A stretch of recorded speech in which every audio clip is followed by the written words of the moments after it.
Now, let's get more on this breaking news that we're following this hour. The US has seized a merchant vessel off the coast of Venezuela. It's the second vessel seized by US forces near Venezuela in recent weeks.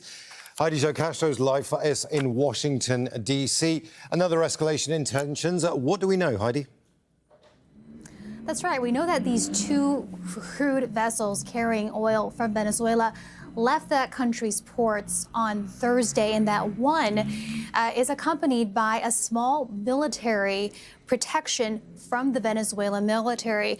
Again, they departed Thursday, and really what's being seen as a test of just how thoroughly the U.S. might enforce this ban on Venezuelan oil leaving that country. And of course, this follows just after a week ago when one tanker was indeed seized by the U.S. The difference there being that tanker was sanctioned. These two that have now left Venezuela's ports have not been. But the fact that now the Venezuelan military is involved in protecting one of these ships is really sounding the alarms in the region, as this may be an opportunity for escalation, depending how the U.S. decides to respond. Well, talking of the US, just walk us through what the background to all of this is.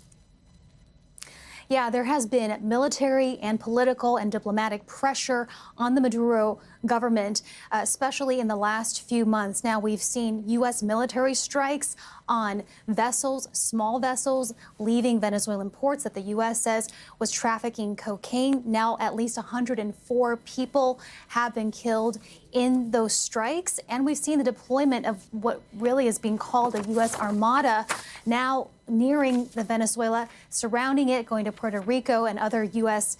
allies in the Dominican Republic. All to what end? Well, the U.S. has all along said officially that this is to combat the trafficking of cocaine through Venezuela. But advisors close to Trump have said this is also about the end goal of regime change in Venezuela, though that hasn't been spoken aloud by Trump himself. So really, a lot is critically riding on how the U.S. again chooses to respond now that Venezuela is, in the exact sense, testing the waters by sending these two oil-laden vessels into this U.S. armada to see what the U.S. does next. Heidi Zhou-Castro there, live for us in Washington, D.C. Just a reminder, the U.S. has seized a merchant vessel off the coast of Venezuela. It's the second vessel that, seized by the U.S. forces near Venezuela in recent weeks. We'll be keeping a close eye on this story.